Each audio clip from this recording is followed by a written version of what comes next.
দুই high voltage কেন্দ্র নিয়ে বরাবরই তরজা চর্চা সবই চলেছে পুরোদমে। নন্দীগ্রাম যা নিয়ে একটা টান টান উত্তেজনা ভোটের শুরু থেকেই কিন্তু জারি ছিল, ভোটের গণনার সময়ও কিন্তু সেটা চলছিল।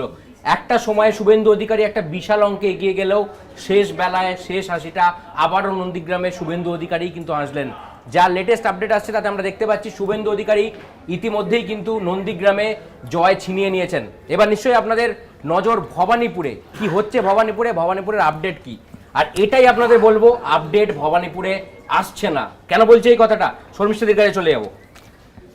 একদমই, কারণ আমাদের কাছে ভবানীপুর নিয়ে সকাল থেকে একটা টানটান উত্তেজনা ছিল। ভবানীপুরে আমাদের কাছে যা খবর রয়েছে সেটা মোটামুটি 13 রাউন্ড অবধি গণনার আপডেট আমরা পাচ্ছি। মানে আমরা যদি প্রথম থেকে একবার ঝালিয়ে নিই তাহলে আমরা বলবো যে প্রথম রাউন্ডে ভবানীপুরে 1996 তে এগিয়েছিলেন মমতা বন্দ্যোপাধ্যায়। সেকেন্ড রাউন্ডের গণনা শেষে আমরা দেখি 1558 ভোটে সেখানে এগিয়ে যান শুভেন্দু। তৃতীয় রাউন্ডে সেখানে আবার মমতা এগিয়ে যান, ফারাক মাত্র 898 ভোট। ফোর্থ রাউন্ডে আবারও একটা বড় ব্যবধান, এটা যার ক্ষয় 8484 ভোটে মমতা এগিয়ে যান। পঞ্চম রাউন্ডে প্রায় 16,000-এর ডিফারেন্স মমতা এগিয়ে থাকেন। 6, 7, 8, 9 পুরোটাই 13th অবধি মমতা এগিয়ে থাকেন। তবে 10 নম্বর যে কাউন্টিং এর যে প্রসেস সেখান থেকে মানে 10th, 11, 12, 13 এখানে কিন্তু ব্যবধান আস্তে আস্তে কমতে শুরু করে এবং এই 13 নাম্বার গণনার যখন আমরা আপডেট পাই তখন ঘড়ির কাঁটায় 2:32 বাজে এবং এই সময় কিন্তু লাস্ট আপডেট পাই মমতা সেখানে এগিয়ে রয়েছেন 5349 ভোটে এবং এরপরেই তৈরি হয়ে যায় একটা সম্পূর্ণ নাটকীয় পরিস্থিতি।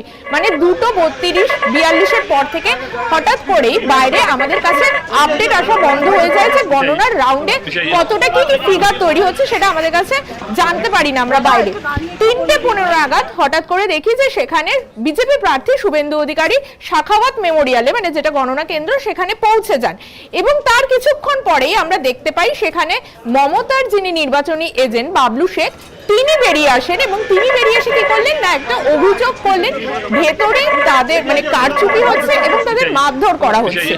এই বাবলু শেখ নির্বাচনী এজেন্ট তৃণমূলে তিনি যখন বেরিয়ে যান তার ঠিক কয়েক মিনিটের মধ্যে মানে 3:15 থেকে 3:30-এর মধ্যে এই গোটা ঘটনা প্রবাহ তার মধ্যে পৌঁছে যান তৃণমূল প্রার্থী মমতা বন্দ্যোপাধ্যায় এবং তিনি সোজা পৌঁছে যান শাখাওয়াত মেমোরিয়ালের একেবারে ভেতরে। তবে তার আগে সাংবাদিকদের সামনে তিনি একটা বিস্ফোরক অভিযোগ করেন। তিনি বলেন যে তার ভেতরে তৃণমূলী এজেন্টদেরকে মারধর করা হচ্ছে এবং তিনি খবর পাওয়া মাত্রই সেখানে পৌঁছেছেন এবং এই গোটা ঘটনা 4:30-এর মধ্যে হয়ে যায় এবং তারপরে দেখা যায় যে শুভেন্দু অধিকারী এবং মমতা বন্দ্যোপাধ্যায় দুজনেই শাখাওয়াত মেমোরিয়ালের ভেতরে অবস্থান করছেন।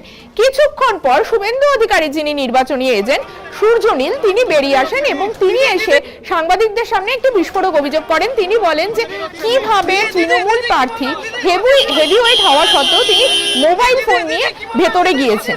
এরপর যেটা শুরু হয় যে গণনার রেজাল্ট আমরা জানতে পারি না কিন্তু মোবাইল নিয়ে একটা নতুন চর্চা হয়, কারণ যেহেতু বিজেপির এজেন্ট অভিযোগ করছেন যে তৃণমূল প্রার্থী মোবাইল ফোন নিয়ে ভেতরে গেছেন, পাল্টা তখন তৃণমূলের তরফ থেকে অভিযোগ করা হয় যে শুভেন্দু অধিকারীও তো মোবাইল নিয়ে ভেতরে গিয়েছেন। এই গোটা পরিস্থিতিতে এবারে তখন যিনি অফিসার ছিলেন পর্যবেক্ষক ছিলেন তিনি গোটা পরিস্থিতির মানে কমিশনে অভিযোগ করেন এবং সেখান থেকে আবার জানানো হয় হেভিওয়েট হওয়ার সত্ত্বেও কোনো প্রার্থী যাতে গণনার সময় গণনা কেন্দ্রে ফোন নিয়ে না আসেন। গোটা বিষয়টা আলোকপাত তখন ঘুরে যায় অন্যদিকে, কিন্তু আধ ঘন্টারও বেশি সময় ধরে আমাদের কাছে এখনো পর্যন্ত যা খবর আসছে ভবানীপুরে আধ ঘন্টারও বেশি সময় ধরে আমরা কিন্তু কোনো কাউন্টিং রেজাল্ট জানতে পাচ্ছি না। আমরা 13th রাউন্ড অবধি জানতে পেরেছিলাম এবং সেটার সময়কাল প্রায় 2:30-3:30-এর মাঝামাঝি এবং সেই সময় অবধি 5349 ভোটে কিন্তু মমতা বন্দ্যোপাধ্যায় এগিয়েছিল এবং তার মাঝে আমরা এটা খেয়াল করে দেখব মমতা বন্দ্যোপাধ্যায় প্রথম যখন এগিয়েছিলেন তার ব্যবধান কম ছিল, মাঝে খানিকটা ব্যবধান বেড়ে গিয়েছিল। সেই সময় কিন্তু শুভেন্দু অধিকারী বলেই দিয়েছিলেন এবং অবশ্যই এই প্রেডিকশন শুভেন্দু অধিকারী আগেই করেছিলেন যে মাফ করবেন তিনি একেবারে কাউন্টিং এর ধরে 7th রাউন্ড 6th রাউন্ড এই সময়টায় তিনি কোন পর্যায়ে থাকবে, আবার 10th রাউন্ডের পর থেকে কিভাবে খেলা ঘুরতে শুরু করবে তিনি কিন্তু আগে থেকে একটা আঁচ দিয়ে রেখেছিলেন। তিনি বলেছিলেন এই 6, 7 রাউন্ড এই সমস্ত জায়গায় এই সময়টায় কিন্তু তিনি পিছিয়ে থাকবেন। তার কারণ হচ্ছে যে সমস্ত ওয়ার্ডগুলোতে সেই সময় গণনা হবে সেটি মূলত সংখ্যালঘু অধ্যুষিত ওয়ার্ড, এবং সেই সমস্ত জায়গায় মমতা বন্দ্যোপাধ্যায় এগিয়ে থাকার সম্ভাবনা বেশি। সেই আজ কিন্তু আগেই শুভেন্দু অধিকারী দিয়ে রেখেছিলেন, এবং তার পরবর্তী ক্ষেত্রে আমরা যখন দেখি যে ব্যবধান কমতে শুরু করে সেই সময় কিন্তু 70, 71, 72, 73 এবং 63 নাম্বার ওয়ার্ড, যেখানে মূলত গুজরাটি এবং অবাঙালি ভোটারদের সংখ্যা বেশি, এই ভোট ব্যাংকটাকে কিন্তু হাতিয়ার করে শুভেন্দু অধিকারী এত বড় চ্যালেঞ্জটা করেছিলেন। সেটাই বলছেন বিশ্লেষকরা। সেই জায়গায় যখন কাউন্টিং শুরু হয় তখন কিন্তু আমরা দেখতে পারি ব্যবধান অনেকটা কমে আসে, প্রায় একটা সময় দেখা যায় প্রায় 1000-এর কাছাকাছি ব্যবধান থাকে। লাস্ট পাওয়া খবর অনুযায়ী কিন্তু জয়দীপ আমরা 5349 এই ভোটে মমতা বন্দ্যোপাধ্যায় এগিয়ে রয়েছে, এবং তার পরের থেকে আধ ঘন্টারও বেশি সময় ধরে আমরা কিন্তু কাউন্টিং বন্ধ বলে জানতে পাচ্ছি। একদমই শর্মিষ্ঠাদি, আমরা যে আপডেট এই মুহূর্তে ভবানীপুর থেকে পাচ্ছি তাতে দুই দলের কাছেই ভবানীপুর যে একটা প্রেস্টিজ ফাইট সেটা বলার অপেক্ষা রাখে না, কিন্তু এই টান টান ভবানীপুরে শেষ হাসি কে হাঁটবে তার জন্য অবশ্যই আমাদের আরো বেশ কিছুটা সময় অপেক্ষা করে থাকতে হবে। কিন্তু কেন লাস্ট আপডেট আসার পর বেশ কিছুক্ষণ পেরিয়ে গেলেও এবং যা একদম শেষ বেলায় যে আপডেট আমরা পাচ্ছি তাতে গণনা বন্ধ, এই কথাও কিন্তু শোনা যাচ্ছে। কেন এমন পরিস্থিতি হলো, কি ঘটছে সেখানে, একদম লাস্ট মিনিট কি ঘটছে সেই আপডেট আমরা বারবার আপনাদের কাছে নিয়ে চলে আসবো। কিন্তু এর মধ্যেই তৃণমূলের এই ভরাডুবির বাজারেও কিন্তু তৃণমূলের জন্য কিছুটা হাসির খবর, তাদের কিছুটা খুশির খবর তাদের জন্য কিন্তু তাদের প্রার্থীরা দিচ্ছেন। যেরকম আমরা যদি একবার সাগরদিঘিতে চলে যাই, সেখানে দেখা যাচ্ছে 34,000 বেশি ভোটে কিন্তু বাইরন বিশ্বাস তিনি সেখানে জয়লাভ করেছেন। অন্যদিকে আমরা কামারহাটির দিকে যদি চলে যাই, কামারহাটিতে কিন্তু মদন মিত্র তিনি জয়লাভ করেছেন। চৌরঙ্গিতে তৃণমূল প্রার্থী নয়না বন্দ্যোপাধ্যায় তিনি জয়লাভ করেছেন। ফিরাদ হাকিম 1 লাখের বেশি ভোট পেয়েছেন এবং জয়ের ব্যবধান, তিনি ইতিমধ্যেই কিন্তু কলকাতা পোর্ট থেকে জয়লাভ করেছেন, জয়ের ব্যবধান 56,000-এরও বেশি। অন্যদিকে বেশ কিছু আসনে সম্ভাব্য জয়ী তৃণমূল প্রার্থীদের নাম কিন্তু সামনে আসছে। তার মধ্যে যেরকম কাজল শেখ 32,000-এর বেশি ভোটে কিন্তু তিনি এই মুহূর্তে এগিয়ে রয়েছেন বলে জানা যাচ্ছে। জয় কার্যত নিশ্চিত বলে তৃণমূল দাবি করছে। অন্যদিকে যাদবপুরের মতো কেন্দ্রে যেখানে বামেরা একটা বড় আশা করেছিল, সেখানে কিন্তু দেখা যাচ্ছে যে বিজেপি প্রার্থী সর্বরী মুখার্জি তিনি কিন্তু 10,096 ভোটে তিনি এগিয়ে রয়েছেন। অন্যদিকে জয়ের মার্জিন সেটা ক্রমশ বাড়িয়ে চলেছে বিজেপি, মানে এগিয়ে থাকার যে মার্জিন সেটা ক্রমশ বাড়িয়ে চলেছে বিজেপি। নীলাদ্রি শেখর দানা তিনি কিন্তু এই মুহূর্তে 48,065 ভোটে কিন্তু বাঁকুড়ার বিজেপি প্রার্থী তিনি এগিয়ে রয়েছেন। অন্যদিকে বেহালা পশ্চিমে আমরা যদি চলে যাই, নবম রাউন্ড শেষে বিজেপি প্রার্থী ইন্দ্রনীল খাঁ 12,026 ভোটে এগিয়ে, রত্না চট্টোপাধ্যায় কিন্তু পিছিয়ে পড়েছেন। ডাবগ্রাম ফুলবাড়িতে গৌতম দেব পিছিয়ে, শিখা চ্যাটার্জি কিন্তু এগিয়েছেন 50,000 বেশি ভোটে কিন্তু তিনি সেখানে এগিয়ে রয়েছেন। পুরসুরায় কিন্তু আবার খবর পাওয়া যাচ্ছে যে বিজেপি প্রার্থী বিমান ঘোষ তিনি কিন্তু ইতিমধ্যেই জয়ী হয়েছেন। অন্যদিকে দিনহাটা বরাবরই তৃণমূলের শক্ত ঘাঁটি বলে মনে করা হয়, সেখানে কিন্তু উদয়ন গুহ একেবারে বিজেপির সাথে কড়া টক্কর দিয়ে চলেছেন। তিনি কিন্তু এই মুহূর্তে 18টা রাউন্ড শেষ হয়েছে, তাতে দেখা যাচ্ছে যে বিজেপি প্রার্থী অজয় রায় তিনি কিন্তু 3,639 ভোটে কিন্তু উদয়নকে পিছনে ফেলে দিয়ে তিনি কিন্তু এগিয়ে গেছেন। 24,000-এর বেশি ভোটে আর একটা জায়গায় লিড, এবং এই ক্ষেত্রে বিজেপি দাবি করছে সেটা তাদের এক প্রকার সম্ভাব্য জয় নিশ্চিত, মানে জয় সেখানে নিশ্চিত, কিন্তু এখনো সম্ভাব্য বলতে হচ্ছে কারণ অফিসিয়াল কোনো ঘোষণা কিন্তু আসেনি। আবারও বলছি আপনাদের, অফিসিয়াল ঘোষণা আসেনি, কিন্তু 24,000-এর বেশি ভোটে এই কেন্দ্রটার নাম শুনলে আপনারা হয়তো চমকে যাবেন। তৃণমূলের একেবারে দুর্গ বলা চলে তারকেশ্বর, এখানে দাঁড়িয়েছেন প্রাক্তন সাংবাদিক সন্তু পান, তিনি কিন্তু এখানে 24,000-এর বেশি মার্জিনে কিন্তু তিনি জিততে চলেছেন। বালি বিধানসভায় 15,500 ভোটে জয়ী হয়েছেন বিজেপি প্রার্থী সঞ্জয় সিং, এগরাতে কিন্তু জয়ী হচ্ছেন দিব্যেন্দু অধিকারী। অন্যদিকে ময়না কেন্দ্রে অশোক দিন্দা বিরাট ব্যবধানে কিন্তু তিনি এগিয়ে যাচ্ছেন। বারবার আমরা শুরুতেও একাধিকবার আলোচনায় দুটো কেন্দ্র নিয়ে আমরা ফিরে এসেছি, মালদা এবং মুর্শিদাবাদ, সংখ্যালঘু ভোট, এসআইআর, ওয়াক অফ, এই সমস্ত কিছু নিয়ে কিন্তু আমরা বারবার ফিরে এসেছি। সেখানে দেখতে পাচ্ছি যে মুর্শিদাবাদের মতো জেলা, যেখানে সব থেকে বেশি এসআইআর এর নাম বাদ গেছে বলে মনে করা হয়েছিল, সংখ্যালঘু ভোট যেখানে বড় ফ্যাক্টর বলে মনে করা হয়েছিল, সেই মুর্শিদাবাদে আমরা যদি একটু দেখি, সেখানে কিন্তু দেখব কার্যত একাধিক জায়গায় একাধিক পকেটে কিন্তু গেরুয়া ঝড় দেখা যাচ্ছে। তবে কংগ্রেসও কিন্তু সেখানে দানা বাঁধতে শুরু করেছে। ফারাক্কায় কিন্তু এখনো পর্যন্ত লেটেস্ট যে আপডেট আসছে তাতে দেখা যাচ্ছে কংগ্রেস প্রার্থী এগিয়ে রয়েছেন। শামশেরগঞ্জে তৃণমূল জয়ী হয়েছে। এখানে আপনাদের মনে থাকবে শামশেরগঞ্জ হিংসার কথা আপনাদের মনে থাকবে, সুতি তৃণমূল জয়ী হয়েছে। জঙ্গিপুরে আবার যদি আমরা ফিরে আসি, সেখানে কিন্তু বিজেপি এগিয়ে। রঘুনাথগঞ্জে তৃণমূল ইতিমধ্যেই জয়ী হয়েছে। সাগরদিঘির কথা আপনাদের বললাম, বাইরন বিশ্বাস বড় ব্যবধানে কিন্তু তিনি জয় ছিনিয়ে নিয়েছেন। বিধানসভা ভোটের নিরিখে 34,000 ভোটে জয়, বরাবরই মনে করা হয় যে 20-25 হাজারের ওপরে জয়ের মার্জিন মানে কোথাও গিয়ে সংখ্যাধিক্যের বিচারে, জনসংখ্যার বিচারে কিন্তু সেই জয়টাকে বিরাট জয় বলেই মনে করা হয়। লালগোলায় তৃণমূল জয়ী, ভবগানগোলায় তৃণমূল জয়ী, মুর্শিদাবাদ যে বিধানসভা কেন্দ্র সেখানে কিন্তু এই মুহূর্তে বিজেপি জয়ী হয়েছে। নবগ্রামে বিজেপি জয়ী। বহরমপুরে অধীর চৌধুরী কিন্তু শুরু থেকে ভালো ব্যাটিং করলেও মধ্যভাগের পর এবং শেষ লাভে তাকে কিন্তু ধীরে ধীরে হারের গ্লানি আবারও মাথা পেতে বরণ করে নিতে হয়েছে এবং মেনে নিতে হয়েছে। তিনি কিন্তু বহরমপুরে হেরে গিয়েছেন এবং সেখানে কিন্তু বিজেপির প্রার্থী জয়ী হয়েছেন। বেলডাঙ্গায় বিজেপি জয়ী রেজিনগরে আম জনতা উন্নয়ন পার্টি হুমায়ুন কবির।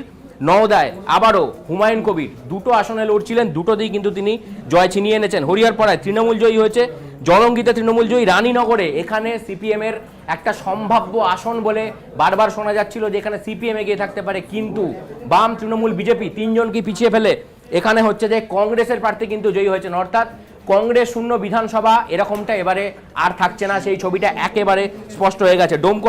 ডোমকলে কিন্তু সিপিএম প্রার্থী এগিয়ে রয়েছেন এবং যে কেন্দ্রটাকে নিয়ে সিপিএম কিন্তু ইতিমধ্যেই সোশ্যাল মিডিয়া খুললে আপনারা দেখতে পাবেন যে সিপিএম এর যে সমস্ত হ্যান্ডেলস রয়েছে, বামেদের যে সমস্ত সমর্থকরা রয়েছেন তারা কিন্তু এই ডোমকল কেন্দ্র নিয়ে রীতিমতো উচ্ছ্বাস প্রকাশ করছেন। এখানেও কিন্তু সিপিএম বড় ব্যবধানে ক্রমশ এগিয়ে আসছে। অনেকেই মনে করছেন যেভাবে গণনার কাউন্টিংয়ের শেষ ল্যাপ এগিয়ে আসছে তাতে তাকে আর পিছনে ফেলা হয়তো অসম্ভব হবে। অন্যদিকে কান্দিতে সেখানেও কিন্তু বিজেপি জয়ী হয়েছে। খড়গ্রামে বিজেপি জয়ী, বর্গায় বিজেপি জয়ী। ভরতপুরে, এই ভরতপুর আপনাদের মনে থাকবে হুমায়ুন কবির তার কিন্তু এই কেন্দ্র ছিল, এখানে কিন্তু তৃণমূলে তিনি ছিলেন যখন, তখন এই কেন্দ্রটা তার দখলে ছিল। ভরতপুরে কিন্তু এগিয়ে রয়েছেন হুমায়ুন কবির। অন্যদিকে আমরা ভবানীপুরের কথা বলছিলাম আপনাদের। 13 রাউন্ড শেষে ভবানীপুরে মমতা বন্দ্যোপাধ্যায়ের 5,000-এর কিছু বেশি ভোটে তিনি কিন্তু এগিয়ে রয়েছেন। কিন্তু তাৎপর্যপূর্ণভাবে যে আপডেট আমরা দেখতে পাচ্ছি সেখানে কিন্তু মমতা বন্দ্যোপাধ্যায়ের যে ব্যবধানটা শুভেন্দু অধিকারীর সাথে, তার যে ব্যবধানটা যেটা একটা সময় পিকে প্রায় 30,000-এর কাছে পৌঁছে গিয়েছিল, সেটা কিন্তু ধীরে ধীরে কমতে কমতে 5,000-এ এসে ঠেকেছে। আপনাদের ডোমকল বলছিলাম, বড় ঘোষণা, ডোমকলে সিপিএম জয়ী। এই মুহূর্তে ডোমকলে কিন্তু সিপিএম জয়ী হয়েছে। মোস্তাফিজুর রহমান ডোমকলে আবারও এবারের বিধানসভায়, অর্থাৎ বামেদের নিয়ে যে কথা বারবার মনে বলা হয়, যে কথা কোথাও গিয়ে বাম বিরোধী যারা রয়েছে তারা যে কথা বলে থাকে শূন্যের গেরো, সেই শূন্যের গেরো কিন্তু সিপিএম কাটিয়ে ফেলেছে। ডোমকল এবারে তাদের একেবারে স্বপ্নের আসন, স্বপ্নের তরিবে ডোমকলে কিন্তু সিপিএম জয় ছিনিয়ে এনেছে। ডোমকল অবশ্যই যে এবারের বিধানসভা ভোটে অন্যতম চর্চার একটা কেন্দ্র হবে সে কথা আর বলার অপেক্ষা রাখে না। কংগ্রেস, বাম, আম জনতা উন্নয়ন পার্টি, অন্যদিকে ভাঙড়ে আইএসএফ, অর্থাৎ অন্যান্য শিবিরটা কিন্তু এবারে বিধানসভায় রীতিমতো বিজেপির পালে হাওয়া লাগার সাথে সাথেই কিন্তু আমরা দেখতে পাচ্ছি এবারে বিধানসভায় কিন্তু বাকি শিবির থেকেও কিন্তু প্রার্থীদের আমরা ক্রমাগত সেখানে যে জয়ী টিকিট পেয়ে তারা কিন্তু সেখানে যাচ্ছেন।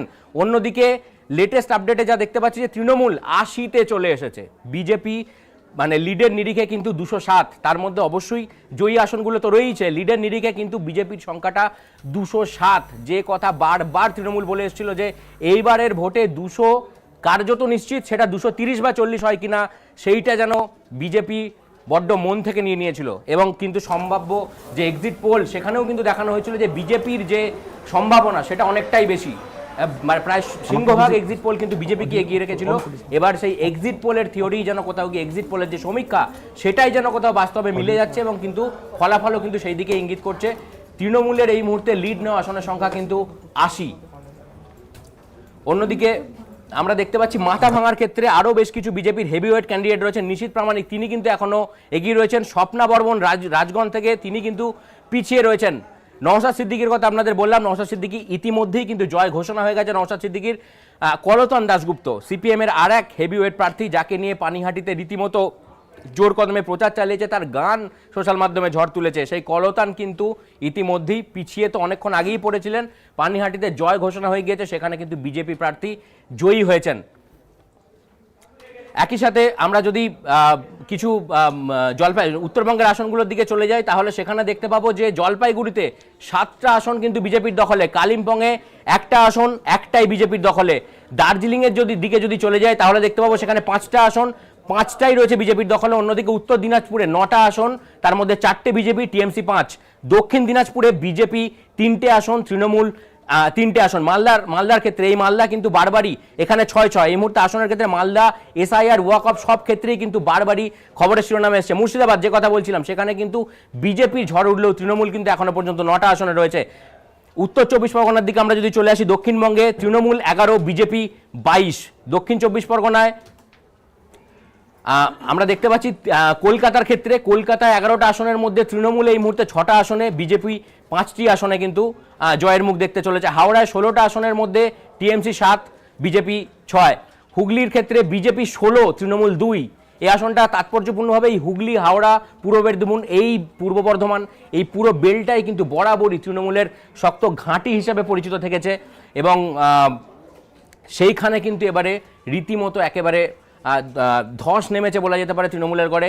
142 বিধানসভা আসনের ক্ষেত্রে আপনাদের এই আপডেট আমরা বারবার দিয়েছি। সেখানে কিন্তু আগের বিধানসভা ভোটে যেখানে বিজেপির আসন সংখ্যা 18-র নিচে ছিল, 18 পেয়েছিল এবং তারপর সেটা 15-তে পৌঁছে যায়, সেখানে কিন্তু একেবারে দাঁত ফুটিয়ে মানে গোটা জায়গাতেই, গোটা দক্ষিণবঙ্গের সমস্ত প্রান্তেই কিন্তু বিজেপি কার্যত পদ্ম ফুটিয়ে ফেলেছে। সেখানে তৃণমূলের রীতিমতো ধস দেখা যাচ্ছে। এখনও বেশ কিছু রাউন্ডের গণনা, প্রায় সমস্ত আসনই বাকি রয়েছে।